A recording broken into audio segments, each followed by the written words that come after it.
بسم الله الرحمن الرحيم والفجر وليال عشر والشفع والوتر والليل إذا يسر هل في ذلك قسم لذي حجر ألم تر كيف فعل ربك بعاد إرم ذات العماد التي لم يخلق مثلها في البلاد وثمود الذين جابوا الصخر بالواد وفرعون ذي الأوتاد الذين طغوا في البلاد فأكثروا فيها الفساد فصب عليهم ربك سوط عذاب إن ربك لبالمرصاد فأما الإنسان إذا ما ابتلاه ربه فأكرمه ونعمه فيقول ربي أكرمن وأما إذا ما ابتلاه فقدر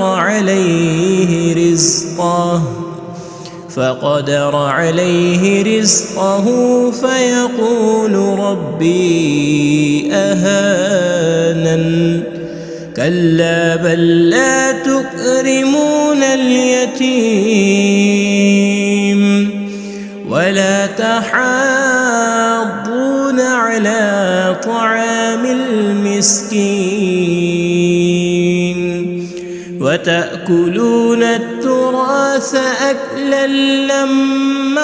وتحبون المال حبا جما كلا إذا دكت الأرض دكا دكا وجاء ربك والملك صفا صفا وجيء يومئذ بجهنم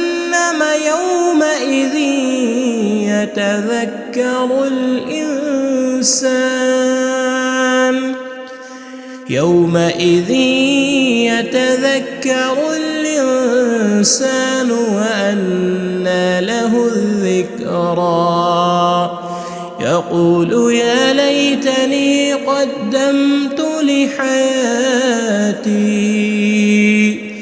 فيومئذ لا يعذب عذابه أحد ولا يوثق وثاقه أحد يا أيتها النفس المطمئنة ارجعي إلى ربك راضية مرضية فادخلي في عبادي